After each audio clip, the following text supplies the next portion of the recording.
인문학 명저와 창의적 글쓰기 2부. 그 많던 싱아는 누가 다 먹었을까? 읽기.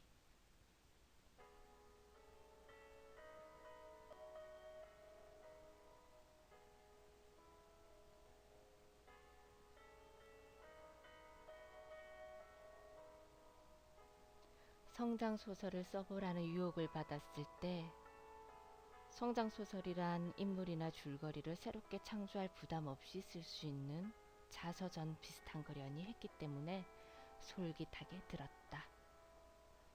요컨대 좀 쉽게 써보자는 배짱이었다. 그러나 자신을 바로 보기처럼 용기를 요하는 일은 없었고, 내가 생겨나고 영향받은 피부치들에 대한 애틋함도 여간 고통스럽지가 않았다.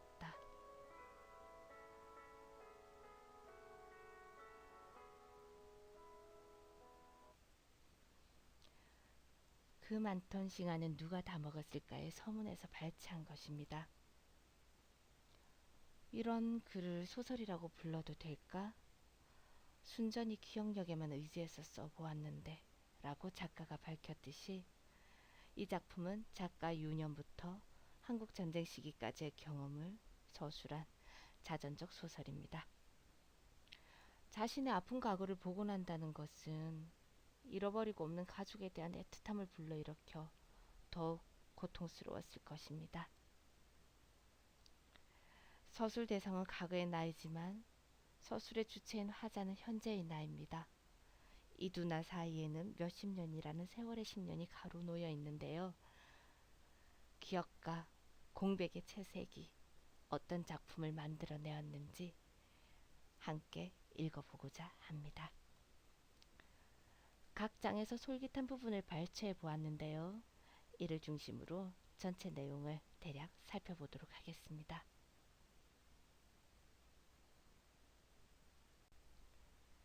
이 작품은 박적골의 이야기로부터 시작되는데요.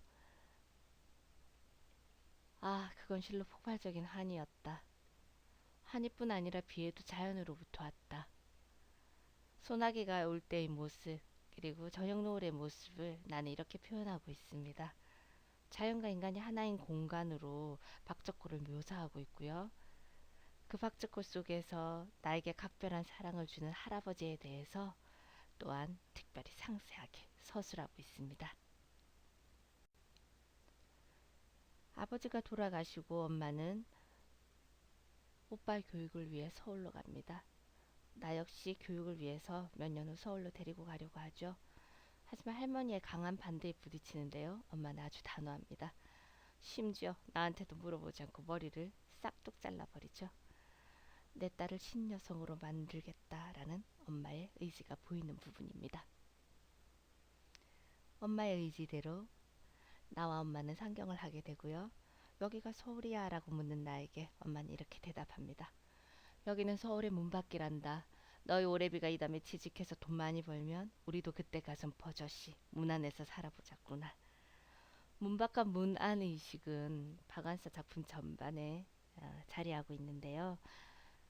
문 안의 삶을 지향하면서도 일단 나와 엄마와 오빠는 현조동에서의 생활을 시작합니다. 현조동에서 나는 안치바이의 눈치를 보아야 했고 물을 아껴야 했으며 주소도 2개를 외워야 했습니다. 주소를 2개 외운 덕분에 문 안의 매동국민학교를 나는 다니게 됩니다. 거기에서 아이들과 아카시아를 맛보게 되고요.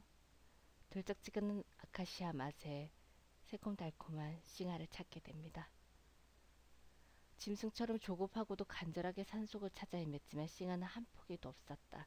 그 많던 싱아는 누가 다 먹었을까?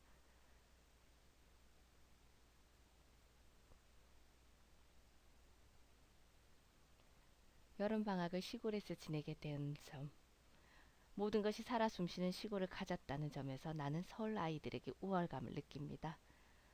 이 시기는 대체로 평온합니다. 오빠는 졸업을 하고 와타나베 철공소 사무직으로 취직을 하고요. 엄마는 처음으로 집을 사게 되고요. 그리고 작은 숙부는 상경 후에 남대문 통해서 가게를 잘 운영하여 자리를 잡게 됩니다. 한참 창씨 계명을 강요할 때였지만 할아버지의 반대로 나의 가족은 아무도 창씨 계명을 하지 않습니다. 세 번째 동풍 후 할아버지는 돌아가시게 되는데요. 이때 나는 눈물을 흘리지 않습니다. 이에 대해서 엄마가 아주 모진 소리로 꾸짖죠. 그러자 나는 큰 울음을 터뜨리게 됩니다. 그에 대한 변명이 지금 이 대목인데요. 엄마와 나의 관계에 대해서 우리가 이야기를 해볼 필요가 있는 부분이죠. 쌀을 가져다 먹기 위해서 또 반출증이 필요하다는 시대적인 상황을 잘 나타내주고 있죠. 그리고 그 일련의 사건들로 오빠와 엄마의 성향까지 보여주고 있습니다. 화관을 쓴 황홀한 모습의 올케, 은방울꽃으로 아름다운 박적골의 봄, 유난히도 화평한 고향의 봄. 그러한 봄이 지나고 1945년 8월 15일 해방을 맞이합니다.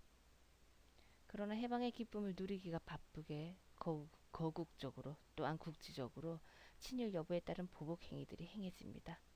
나의 집 문패도 표대기 쳐지는데요. 이에 대해서 나는 다음과 같이 이야기하고 있죠.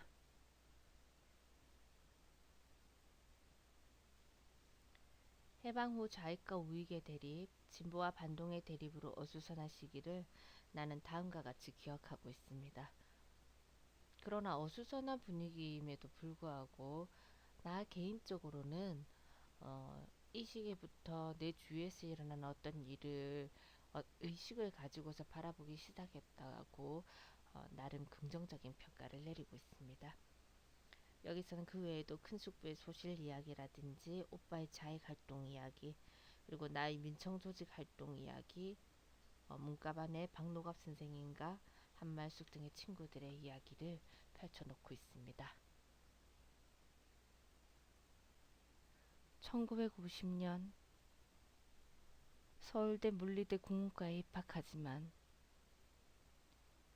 민족의 비극 또한 이때 시작되죠. 오빠는 좌익과 우익 사이에서 점점 피폐해져 가고 숙모는 직결 처분을 당합니다. 숙부 또한 사형을 언도받고 처형당하고요. 우여곡절 끝에 나의 가족은 피난길에 오르지만 멀리 가지 못하고 현저동에 머물게 됩니다. 이때 불현듯 내가 가지게 된 생각입니다.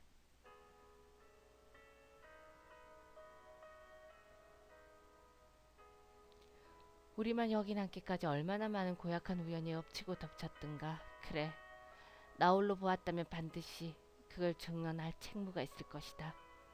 그거야말로 고약한 우연에 대한 정당한 복수다. 증언할 게 어찌 거대한 공허뿐이랴. 벌레의 시간도 증언해야지. 그래야 난 벌레를 벗어날 수가 있다. 그건 앞으로 언젠가 글을 쓸 것 같은 예감이었다.